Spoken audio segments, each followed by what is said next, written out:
एक बार की बात है, किसी शहर में एक बड़े से पेड़ पर एक पक्षी रहता था जिसका नाम था सिंधुक। सबसे चौंकाने वाली बात यह थी कि उस पक्षी का मल सोने में बदल जाता था। यह बात किसी को भी पता नहीं थी। एक बार उस पेड़ के नीचे से एक शिकारी गुजर रहा था। शिकारी उस पेड़ के नीचे आराम करने के लिए ठहरा। वो आराम कर ही रहा था कि इतने में सिंधुक पक्षी ने उसके सामने मल त्याग कर दिया।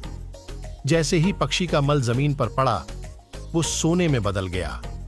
यह देखते ही शिकारी बहुत खुश हुआ और उसने उस पक्षी को पकड़ने के लिए जाल बिछाया। सिंधुक जाल में फंस गया और शिकारी उसे अपने घर ले आया।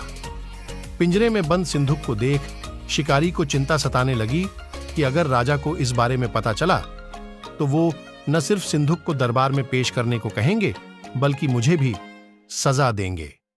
यह सोचकर डर के मारे शिकारी ने खुद ही सिंधुक को राज दरबार में पेश कर राजा को सारी बात बताई। राजा ने आदेश दिया कि सिंधुक को सावधानी से रखा जाए और उसे अच्छे से खाना खिलाया जाए।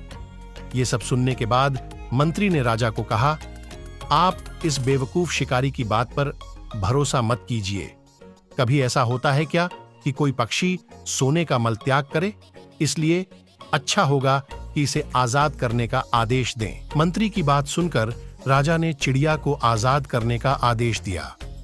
सिंधुक उड़ते उड़ते राजा के दरवाजे पर सोने का मल त्याग करके गया। यह देखते ही राजा ने मंत्रियों को उसे पकड़ने का आदेश दिया, लेकिन तब तक वो पक्षी उड़ चुका था।